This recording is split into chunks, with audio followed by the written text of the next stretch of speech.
I've always I don't call myself a feminist much anymore. I mean, I am, and if someone asks me, "Are you a feminist?" I'll say yes, but I don't call myself one that much anymore because I feel like it's kind of been supplanted by like leftism as a concept, you know, for me at least.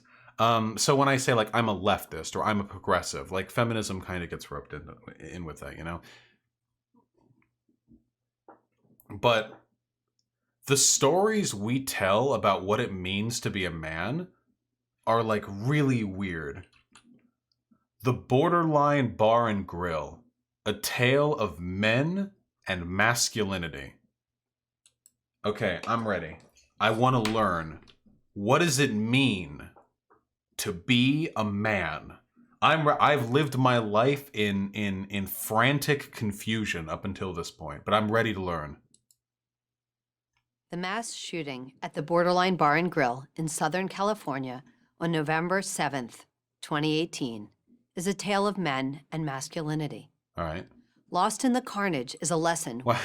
Why do we have a goddamn femoid telling me about men? This is some Squad W shit right here. Get out! We would all be advised to heed. Wait, hold on. We always have to do this. Abigail Shrier. Okay, let's see. It says journalist. Okay, we're going to look up. Abigail Shrier, writer for the Wall Street Journal, graduate of Columbia College, University of Oxford, Yale Law School. Here's a tweet from 7 minutes ago. Squad members' prison reform resolution would force women to share quarters with all biological male prisoners who identify, quotes, as women. All right, just so we're quickly figuring out where we're at, you know? Man, not even that many followers. I probably shouldn't be giving her like attention, right? Oh, we got some Netanyahu defense, so we've got like a Zionist over here. That's cool too.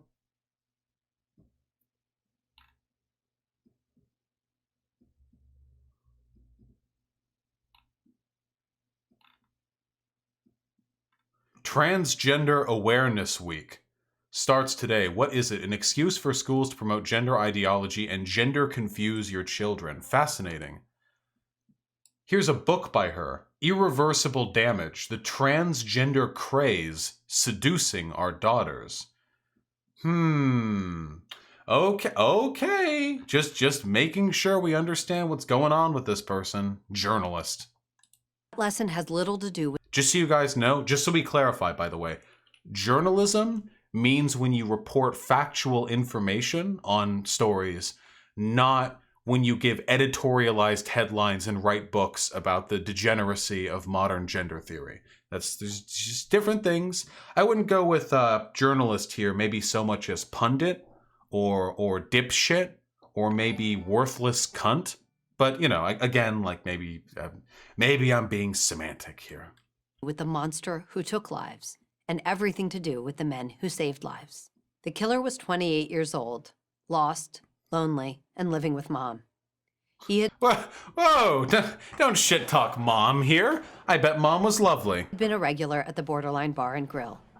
He knew that on Wednesdays, college country night, the place would be packed with kids, laughing and dancing. He entered tossing smoke. Whoa, I just want to say, by the way, that the art for this one is a lot better. Look at this. Smoke grenades, then unloaded his handgun, fitted with an illegal extended magazine, into the crowd. But there were other young men there too. One of them was 20-year-old Matt Wennerstrom. In interviews, Wennerstrom looks like a typical college student. Backward baseball cap, gray t-shirt, jaw scruffy with a few days' growth. This is such boomer shit. What do you... Okay. The typical college student, pants hanging, backwards baseball cap. He had Pokemon cards in the spokes of his bicycle wheels. On camera, he seems laconic, humble, willing to answer questions, neither eager for the limelight nor afraid of it. What are we talking about right now? As soon as he heard the shots, Wennerstrom told ABC News. He knew exactly what was going on. He and some friends grabbed everyone they could and pushed them down behind the pool table, placing their own bodies on top of the girls. One woman, Damn. who was celebrating her 21st birthday, told Good Morning America, "There were multiple men who got on their knees and pretty much blocked all of us with their back toward the shooter, ready to take a bullet for every single one of us." Okay, so wait, so here's my question. Okay, listen, I'm not going to like shit talk heroism. Like, that's great. If a shooting breaks out and your instinctual response is to run out and save other people or block bullets, that's really fucking cool, okay? I don't know how effectively bodies block bullets. I don't know what the caliber necessary to penetrate a human torso is or anything, but nonetheless, it's a good thing. Why is this like a man thing? Wait, but that's just what I'm really curious about. Like, why is this a man thing? Like, so this is a tale of men and masculinity, and right now they're telling the story of one dude. Shouldn't we just be celebrating heroism and self-sacrifice? Shouldn't we be celebrating altruism?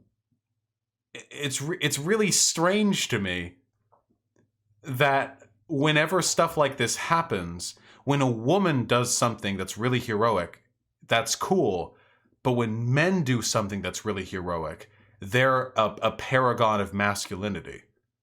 It's just really, I just don't know why we dichotomize it in that way.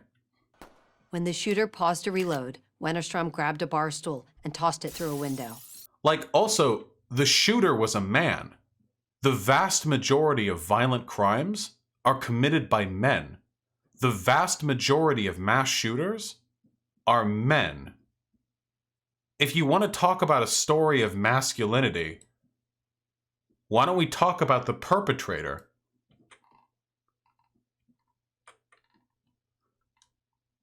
The gunman was Ian David Long, 28, from nearby Newbury Park. His gun was reportedly purchased legally. He served in the Marine Corps for 5 years and had gone to Afghanistan. After being discharged, he attended UC Northridge as an athletic training major, but he didn't graduate.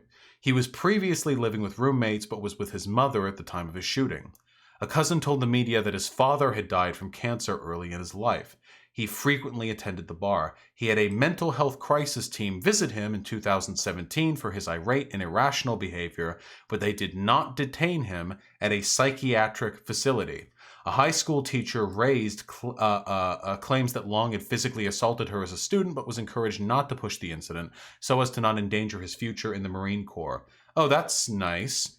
That's the people we want in the Marine Corps, people who physically assault their teachers in high school. In her statement, the teacher alleged that Long had issues long before military service. Although he had served overseas in the military, behavioral scientist and clinical psychologist Lisa J. Cox said that it was premature to say whether Long had suffered from PTSD or if that was a factor in the shooting. So wait, if we're creating a narrative around this story, and by the way, it's funny because conservatives are always talking about how it's, tasteless to politicize a shooting because they know it makes them look bad because they're the ones who tend to get implicated in this stuff. But if we're creating a narrative about this, why are we leaving out the shooter? Why do we see heroism on the part of one man and say this is a story of men and masculinity, but then we see unabashed cruelty and monstrous behavior on the part of another man and say this story isn't about him? Why do we pick and choose? Well, the answer to this is, of course, because PragerU is trying to create some bullshit Evo Psych narrative that heroism as a concept is intrinsically masculine. He and his buddies pulled 30 to 35 people to safety. After getting each group safely to the parking lot, Wennerstrom and his buddies went back for more. A reporter asked Wennerstrom how he knew immediately what was going on in the loud, crowded bar. "Instinct, I guess," he said. "I'm here to protect my friends, my family, my fellow humans, and I know where I'm going if I die, so I was not worried to sacrifice." So, again, what does this have to do with men? So he says, right here, he says that because he believes in an afterlife, haha, Christcuck, that he's not afraid to die, so he's willing to go back. Are there not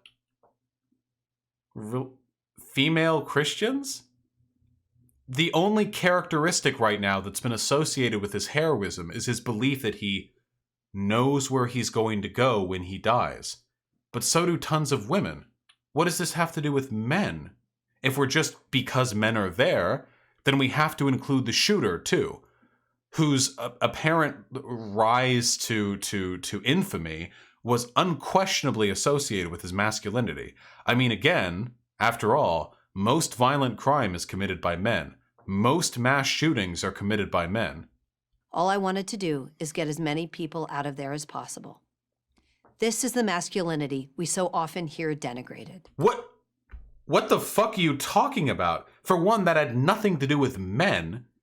He talked about God. And for two, who the fuck denigrates people for saving others during a shooting? This is what I mean when I talk about conservatives being victim crybaby snowflakes. They'll cry and whine at fucking anything. A perfectly innocuous, heartwarming, inspiring story of a young man sacrificing himself, or, well, I don't believe he died, but a young man putting his life on the line to help others in a crisis scenario. Then these people, rather than just accept that it happened and be quietly inspired by the existence of that event, will run back out and, the left hates this. The left hates it when men help people out of a building during a shooting. They get so mad about it. They make blog posts about it. What the fuck are you talking about? How can you have no shame?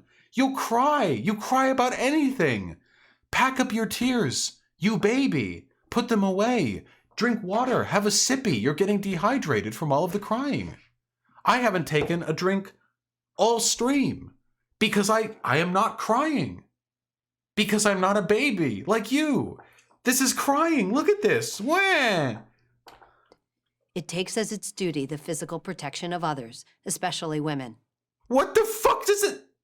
Even in the interview quotes that you curated to make your point as effectively as possible, even then, the dude you're talking about didn't say shit about women. He didn't go back. He didn't come back and say, yes, I knew it was my responsibility as a man to give my life for the women there. And by the way, I bet a lot of the people who believe this masculine heroism horseshit also believe that society treats men as disposable in favor of women. Which it kind of does to an extent. This is what's happening right here. Hey, conservative dudes. Hey, this is the male disposability. They're saying that intrinsic and necessary component of your gender identity is made when you put your life on the line to defend women. Hey, this is bullshit. Do you see this? Do you see that nobody should be in favor of this? This is the ultimate cuck shit. What kind of fucking cucky-ass cuck boy would watch this and think this is... You want to be like some little servile bitch baby whose life exists for the sole purpose of defending women? Yeah, that's what masculinity is. Be willing to throw yourself into the fire of danger for the benefit of others with no regard to your personal well-being. This is literally male disposability, and it's being framed in a narrative that this bitch fucking faux journalist is framing as anti-left. This masculinity doesn't wait for verbal consent or invitation. What?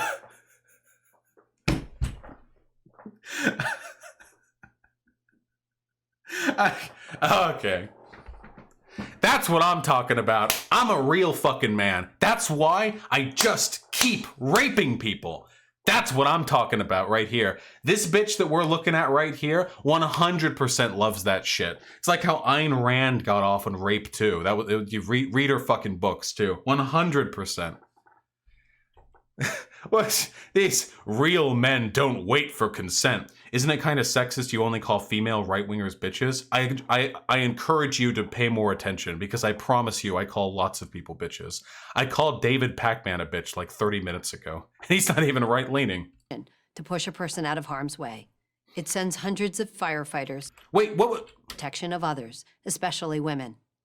This masculinity doesn't wait for verbal consent or invitation to push a person out of harm's way. Nobody waits for verbal consent to push people out of Wait, do you think that left-leaning people see a baby carriage in the middle of the road, run up to it and ask the baby if they can move it before? What the fuck are you talking about? I legitimately don't know what PragerU is talking about. Like every time, these videos are like surreal to me.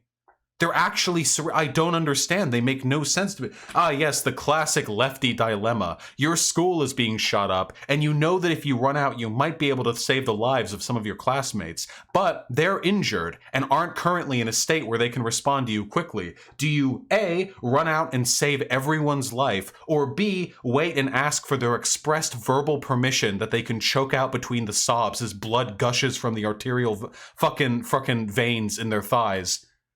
The answer, of course, is B, because we value consent? It sends hundreds of firefighters racing up the Twin Towers to save people they've never met. Women can be firefighters? Admittedly, they're not as often as men because being beefy is usually pretty helpful in being a firefighter, but some of those firefighters were women.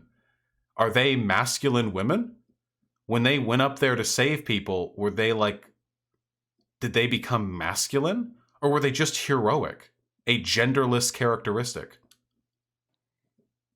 And it sent Sergeant Ron Helis of the Ventura County Sheriff's Office rushing into Borderline Bar and Grill, where the shooter was waiting for him.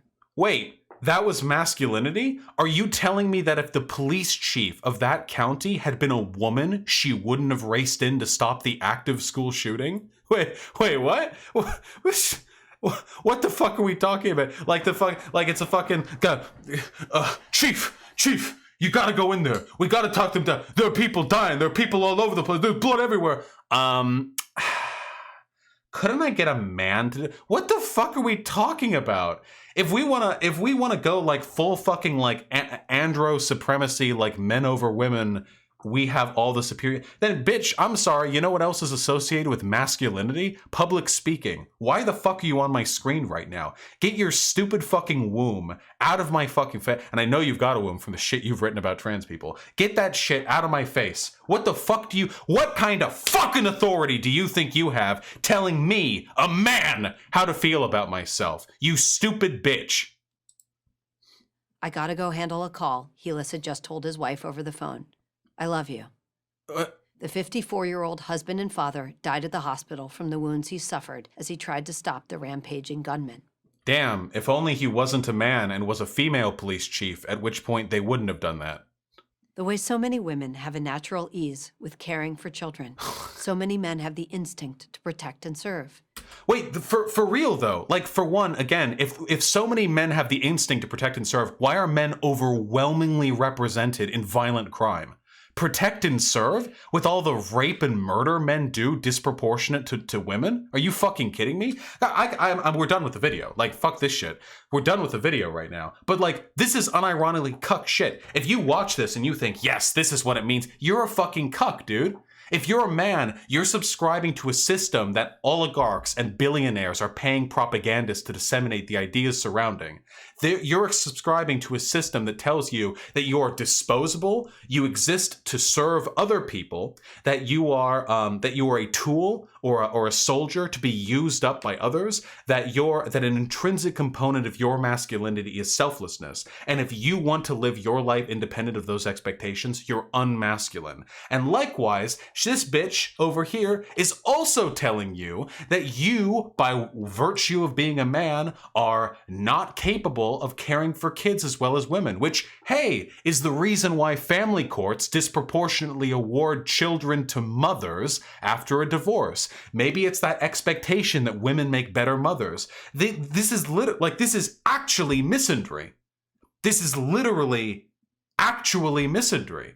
How could anyone say, you want to fucking jerk yourself out? Oh yeah, I'm a man, I'm heroic. Fuck you, you lazy piece of shit. Demonstrate your heroism on an individual level, rather than residing on the idea that you're awarded heroism as a genetic component of your masculinity. Okay? Shut the fuck up. You're accepting so much more harm than you are good. You realize that, right?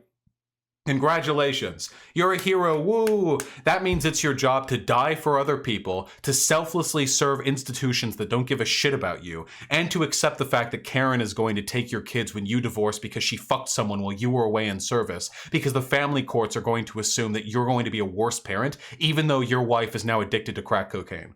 Congratulations! Nice! Masculinity, you've done it. Well done, my friend. I hope the PragerU video was worth it. I hope listening to this bitch over here with the shiny haircut explaining to you why you need to die for her and for other women, I hope that gave you like enough of a chub to make up for all of the horrible shit that it causes men. I care about men, guys. I'm not joking. This isn't me being facetious. And women are fucked over by this too, but listen, nobody gives a fuck when I talk about women, okay? Everyone's a dude, there are no women, blah, blah, okay?